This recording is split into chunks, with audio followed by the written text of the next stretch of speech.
How many snaps did they run in the 14 personnel? That's only for us. 100% of the snaps.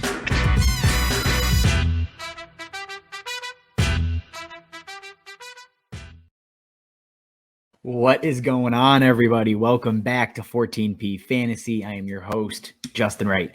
Obviously, we are talking day 3 winners and losers. This video is coming out Monday because I'm not recording YouTube videos on a Saturday night. I got better shit to do. So this is being recorded Sunday afternoon. All of the dust has settled. Rookie drafts are underway. If you guys are looking for rookie rankings, rookie tiers, go actually check out the 14 Personnel Patreon page. The link is down in the bio. You can go and get, for $5 a month, get access to our tiered rookie rankings, which are out for post-draft, updated NFL Dynasty rankings. Those are coming out later this week. Marco is working on those. And if you're looking for, day 1 winners, day 2 winners, go check those out. They came out Friday morning, Saturday morning, immediately after each of those rounds closed out. So we got stuff on the YouTube as well, guys. All right, let's jump into it.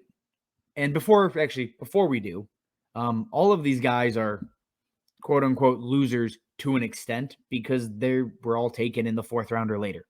This immediately creates an uphill battle for any of these guys on this list. They're winners basically based on landing spot, and they're losers also based on landing spot and draft capital. So keep that in mind.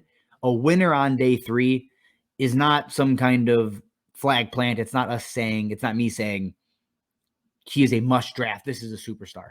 That's not what we're getting at. It's just, relative to day 3 players, this guy made out pretty well. All right, let's take a look at number 1. It is Sam Howell.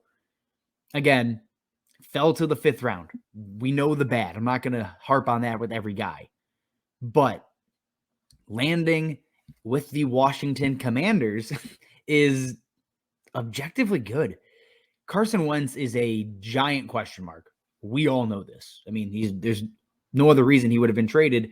Again, playing on his 3rd team in the last 2 seasons now, or 3 seasons, whatever you want to frame it as.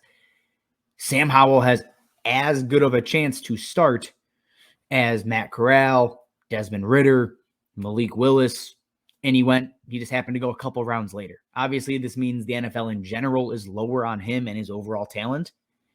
But as far as opportunity to get onto the field, we could see him, this year in his rookie season. I don't think we do with Malik Willis and some other guys. So, late in rookie drafts, super flex drafts, not 1 QB, super flex drafts, I will look Sam Howell's way because, again, there's an opportunity for him to get on the field, and that's all you're hoping for with a lot of these day 3 guys. Next on our list, this one's a bummer. Tyler Beatty obviously landed with the Ravens. The last place you want a guy like Tyler Beatty here to land is on a run-heavy team. He's a pass-catching specialist. Yes, he can work on the ground, obviously, and I liked him as a sleeper coming into this. The NFL did not feel the same way, and now we have him in an offense that's not looking to throw the ball a ton, that's not probably going to utilize his skills the way we would have hoped for fantasy. At this point, I'm kind of writing him off, maybe unless it's like a mid to late 4th. Who cares at that point, right? You shouldn't have those picks anyways. It's not the spot you wanted him to land. There was never the expectation of day 2 draft capital, but maybe he landed in a good offense that threw the ball a lot, and that is obviously not the case here. Next on the list, and everybody's favorite sleeper, Damien Pierce. He's now at the top of everybody's sleeper list. If you want to sound smart, you say, oh man, he's got an opportunity ahead of him. And he does. Again, he comes out as a winner here because he has potential to start week 1. Being a little bit more realistic, I'm not targeting Damien Pierce at his price in rookie drafts. He's going to be going, end of the 1st, mid or early 2nd. And for me, a guy that's slotting in, spoiler, as my RB6, I can't really get behind it. I didn't love the tape. I didn't love him as a player coming out. He was never utilized heavily at Florida. That's not a good sign for a guy you're hoping to be a 3-down back if you're drafting him. And even then, Michael Carter played well last season as a 4th-round pick. Same exact situation. The Jets came out, drafted a real star running back the following season. It could very well happen to Damien Pierce. These guys are not married to production year in and year out. They're not guaranteed of anything, and I don't even think he's guaranteed a great season in 2022. So Damien Pierce, a winner for landing spot. Long term though, if you have him already and you've already drafted and you're now seeing this, I am happy to trade him. Go sell someone else on the hype. I don't think it's there. Next on the list, if you watched the last video, the day 2 winners and losers, Isaiah Spiller, firmly a loser from day 2. Did not get day 2 draft capital. That's as bad as they can get for him. Now he lands with the LA Chargers. And for me, again, it's all relative. That's a win for the sole reason of they have been looking for a hammer since Melvin Gordon left. Joshua Kelly clearly was not that guy. It just didn't happen. Justin Jackson, fine. Also not that guy. Isaiah Spiller becomes a extremely valuable handcuff. And, a guy that could see 150-ish touches in his rookie season. Clearly, the NFL does not love his talent. I mean, again, he wouldn't be available on day 3 if they did.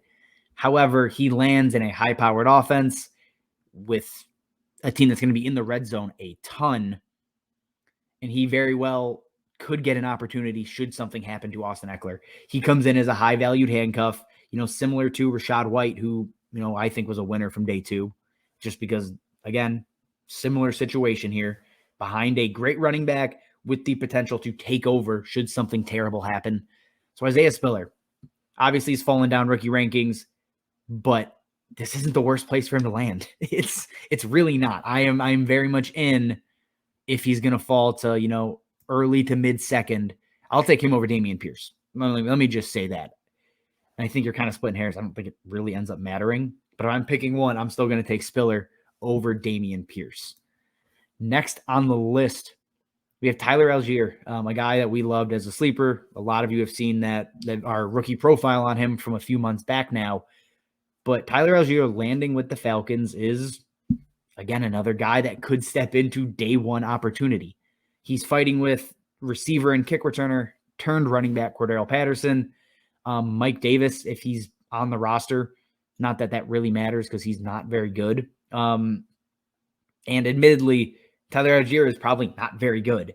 But when you're just looking for opportunity, he's in the same kind of weird nebulous as Damien Pierce with slightly more competition. But Tyler Algiere does a lot of things solidly, very well. He's not great at anything. He's not a freak athlete. He tested poorly. He's just an all-around running back. A little bit of Alfred Morris with hands is what I see. But again, if he could win this job, he may have a solid year of value before, again, I think the Ravens actually address the running back room in 2023. But right now, again, later in the second, that's where I think Tyler Algiere should pop up on your board, especially if you're one of those running back needy teams like pretty much everybody is in fantasy. Oh, man. Here is our only the second quote-unquote loser of the day here. It is Justin Ross. You just kind of feel bad. You feel bad for Justin Ross because 3 years ago, he looked like the best wide receiver in a room with T. Higgins and Hunter Renfrow and some other guys, right? Injuries have just completely derailed his career. What should have been a first round NFL draft pick is obviously not happened given back injury, ankle injury. It's a whole mess of items. And clearly the medicals are bad enough that teams just said, we're not drafting him at all. That speaks volumes of what they expect from Justin Ross in the NFL if he even gets his shot. I think hopefully, we assume he'll sign on as an undrafted free agent somewhere. But even then, the uphill battle he now faces is next to nothing. Or is next to impossible. That makes more sense. Don't draft him, unfortunately. I don't even think even if he lands, say, with the Bears as an undrafted free agent, I'm probably not taking a chance on him. A lot of these guys are undrafted free agents for a reason. Teams have passed on them 6, 7, 8, 9, 10 times, right? I can count higher if you want. But it's probably not going to happen for him. And to close this out, some honorable mentions, Khalil Shakir landing in Buffalo. This doesn't derail Gabe Davis, 5th round, smaller guy. He's going to probably fight with Jamison Crowder for those slot targets, and that's fine. It's a good landing spot, admittedly, because you want to land in a good offense. The same goes with Romeo Dubes.